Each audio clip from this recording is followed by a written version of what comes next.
ហើយថ្ងៃនេះខ្ញុំនឹងនាំបងប្អូនទៅតំបន់រមណីយដ្ឋានមួយខេត្តកំពតស្ថិតក្នុងចិនខ្ញុំជាសួនស្នេហ៍ដ៏ឧត្តមទាមទាររូបខ្ញុំឲ្យលងជីវិតទេសភាពទាំងឡាយឆាតឆាយប្រណិតគឺជាព្រេងសៅធម្មជាតិមកផាត់លៀបសម្រស់កំពតអូខេឥ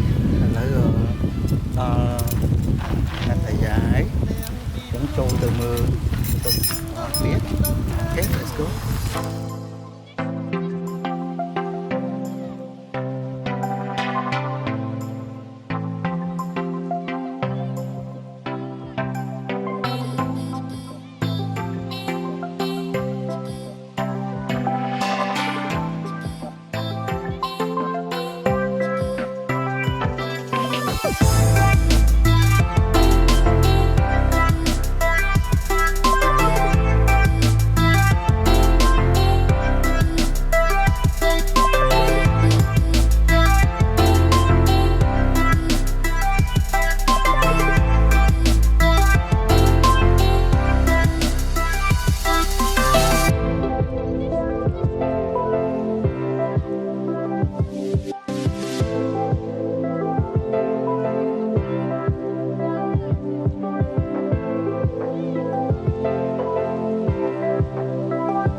សម្រាប់ម្ហូបអាហារនៅនាតាយានេះពេលយប់ខ្ញុំធ្វើជាអត់បាច់បារម្ភពីរឿងម្ហូបទេសម្រាប់អ្នកស្នាក់នៅគឺមានម្ហូបច្រើនមកតាំងពីគ្រឿងសមុទ្រតាំងពីត្រីតាំងពីសាច់មាន់ហើយហើយនេះគឺមួយថាសំណាក់អ្នកណាឲ្យទៅញ៉ាំនៅក្បែរមាត់សមុទ្រកាលមកហើយបើសិនជាអត់ចង់ញ៉ាំនៅក្រៅមកទៅញ៉ាំនៅjadi apa nya mau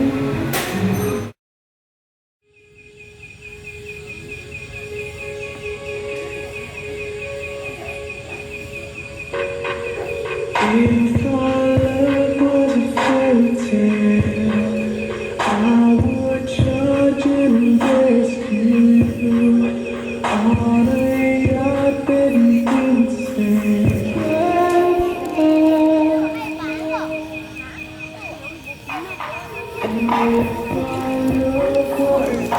Về dùng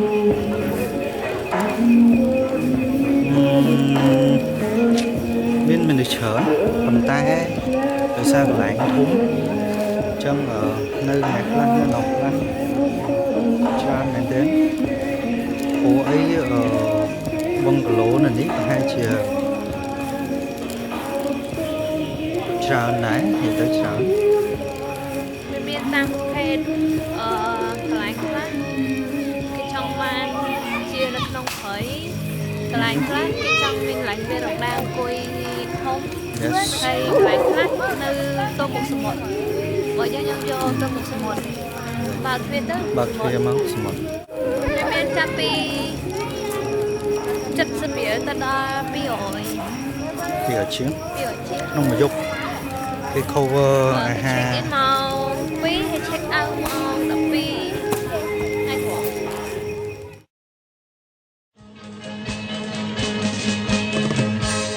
ខេត្តកំពតកំពូលដួងចិនខ្ញុំតែនឹកហើយពិនជាស្វា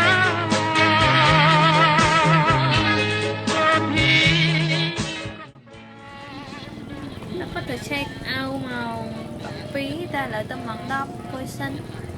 ចាំចិត្តដល់ម៉ោងចាំទៅរៀបចំអីវ៉ាន់ហើយខ្ញុំបាញ់ឲ្យត្រង់សិនមកជាលក្ខណៈគ្រួសារក៏ជាលក្ខណៈគូផលត្រឹមមួយយប់ឬក៏2យប់ល្មមពេលព្រឹកអាចមកនេះម៉ោង6ព្រឹកក៏បានយើងមានពេល ហែទឹកអាងទឹកសាបហែទឹកអាងទឹកប្រៃពីព្រោះយើងអត់ងូតនៅសមុទ្រហ្មងទេវាខាង resort គេរៀបចំជាអាងទឹកប្រៃមួយសម្រាប់យើងងូតវាមានសុខភាព ចូលលេងគឺដូចជា1ដុល្លារ លេខអាងទឹកប្រៃប៉ុន្តែសមុទ្រចូលម្នាក់5ដុល្លារម្នាក់5ដុល្លារប៉ុន្តែពេលដែលខ្ញុំ2នាក់ខ្ញុំមកអស់10ដុល្លារព្រោះសមុទ្រចូលម្នាក់5ដុល្លារប៉ុន្តែពេលខ្ញុំញ៉ាំអាហារថ្ងៃត្រង់ឬក៏អាហារពេលល្ងាចយើងយកអាសមុទ្រដែលយើងទិញ2នាក់អស់10ដុល្លារហ្នឹងឲ្យទៅខាងគិតលុយកន្លែង restaurant ទៅ